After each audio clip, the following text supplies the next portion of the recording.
শেষ প্রশ্ন মহিলাদের মধ্য থেকে।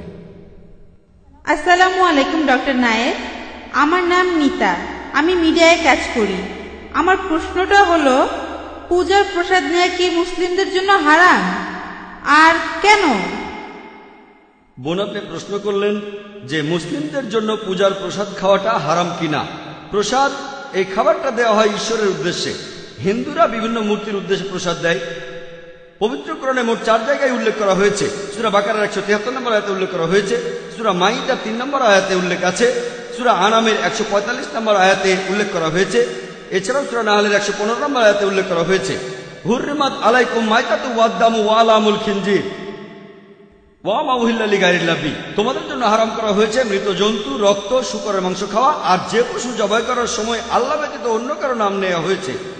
তাহলে যে পশু জবাইকালে আল্লাহ ছাড়া অন্য কারো নাম নেওয়া হয় সেটা আমাদের জন্য হারাম।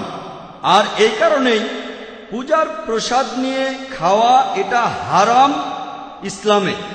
আপনি বেদেও দেখবেন, বেদের কথা বলছে, কারণ বেদ পরিষ্কারভাবেই বলেছে নাদাস্তি প্রতিমা আস্তি, মহান স্রষ্টার কোনো প্রতিমূর্তি নেই, তার কোনো ছবি নেই, তার কোনো মূর্তি নেই, কোনো ভাস্কর্য নেই, কোনো ফটোগ্রাফ নেই, কোনো পেইন্টিং নেই। তাহলে বেদ অনুযায়ী ঈশ্বরকে খাবার নিবেদন করা নিষিদ্ধ।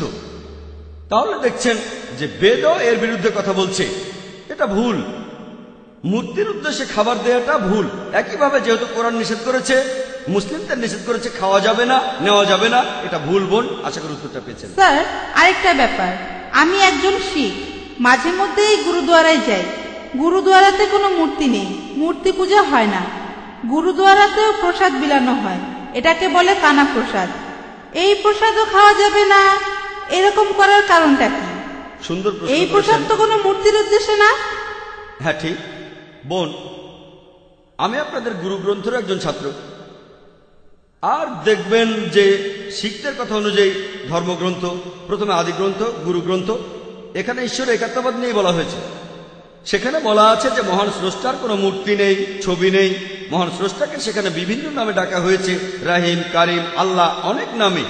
এখানে আমাদের মিল আছে। তবে দুর্ভাগ্যজনকভাবে যখন গুরুদুয়ারায় যাবেন, যদিও শিখরা এমন কোন স্রষ্টাকে বিশ্বাস করে না যার কোনো ছবি আছে, তারপরও তারা উপাসনা করে গ্রন্থকে, মনে করে গুরু, কারণ গুরুর এখন নেই।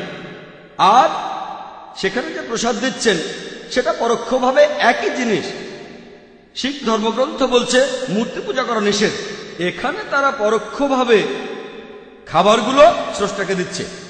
আর এমনকি গুরু গ্রন্থ বলছে স্রষ্টার খাওয়ার প্রয়োজন হয় না। তাহলে আপনারা স্রষ্টার সামনে কেন খাবার দিচ্ছেন? পবিত্র কোরআনে সূরা আনামের 14 নম্বর আয়াতে বলা হয়েছে আল্লাহ সবাইকে খাওয়ান, কিন্তু তার খাওয়ার প্রয়োজন হয় না। তাহলে স্রষ্টাকে খাবারগুলো কেন দিচ্ছেন? কেন দিচ্ছেন তাকে? তাহলে বোন, আপনারা আদি গ্রন্থ মেনে চলছেন না, আপনারা গুরু গ্রন্থ মেনেও চলছেন না। মহান স্রষ্টার কোনো খাবারের প্রয়োজন হয় না, তিনি কোনো খাবার ছাড়াই টিকে থাকবেন, তিনি সবাইকে খাবার যোগান দেন। আশা করি উত্তরটা পেয়েছেন। ওয়া আখিরি দাওয়ানা আলহামদুলিল্লাহি রাব্বিল আলামিন।